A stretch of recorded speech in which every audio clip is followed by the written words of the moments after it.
Hello everyone, welcome to 20 words.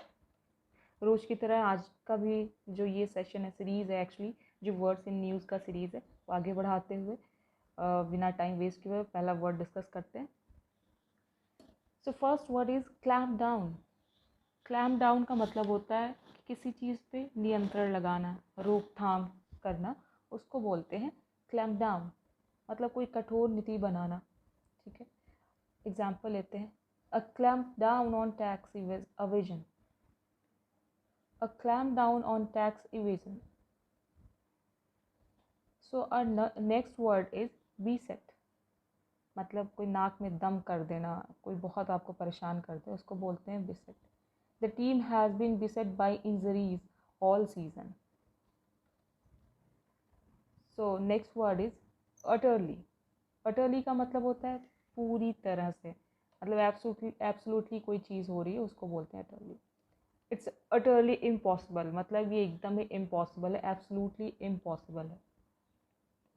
So next word is tarnish.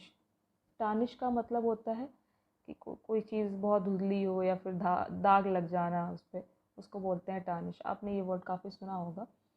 एक example लेते हैं। The silver was tarnish by the long exposure to the air. So our next word is propensity. मतलब किसी चीज़ की तरफ रुझान, जो आपका झुकाव होता है या फिर इंसान की जो प्रवृत्ति होती है, नेचर होता है, उसको हम बोलते हैं प्रोपेंसिटी। एक एग्जांपल लेते हैं। He showed a propensity for violence. So our next word is famine. मतलब भूखमरी। जैसे आजकल के टाइम पे आपने देखा है शॉर्टेज ऑफ फूड्स भी। एक एग्जांपल लेते हैं। There is a severe famine in many parts of Africa.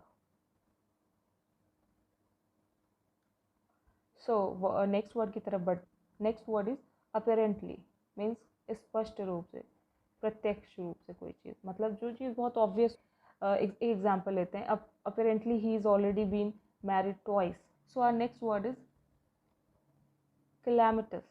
Means कोई चीज़ नुकसानदेह हो या फिर कोई चीज़ बहुत डिस्ट्रक्टिव हो, मतलब कोई चीज़ डिजास्ट्रस इसके सिनोनिम्स है हो, तो उसको बोलते हैं कैलामिटस। एक एग्जाम्पल लेते हैं तो समझ में आएगा। It is a calamitous to enter any war without the will to win it. So our next word is stifle. Stifle का मतलब होता है गला दबा के मारना या फिर किसी का गला घोंटना, उसको बोलते हैं stifle. Rajan was almost stifled by the smoke. So next word की तरफ बढ़ते हैं। Subtle means कोई चीज़ तीव्र हो बहुत। एक एग्जाम्पल लेते हैं। A subtle poison, मतलब।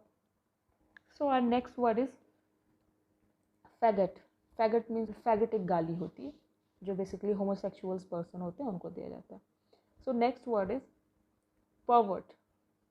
परवर्ट का मतलब होता है किसी को गुमराह करना, किसी को उल्टी सीधे बातें बताना, उसको बोलते हैं pervert. Like people who pervert their religion to support violence. एक और एग्जाम्पल लेते हैं, आपको थोड़ा और समझ में आएगा। They perverted the truth to help further their career. So next word is impecunious. मतलब कोई बहुत पुअर हो बेचारा, मतलब उसके पास पैसा ना हो, उसको बोलते हैं इम्पिक्यूनियस। एग्जाम्पल लेते हैं।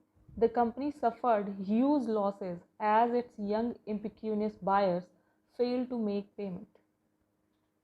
सो next word is untenable. Untenable का मतलब होता है कोई चीज़ अस्थिर हो या फिर कोई ऐसी चीज़ हो जिनका हम समर्थन नहीं कर सकते, असमर्थनीय हो।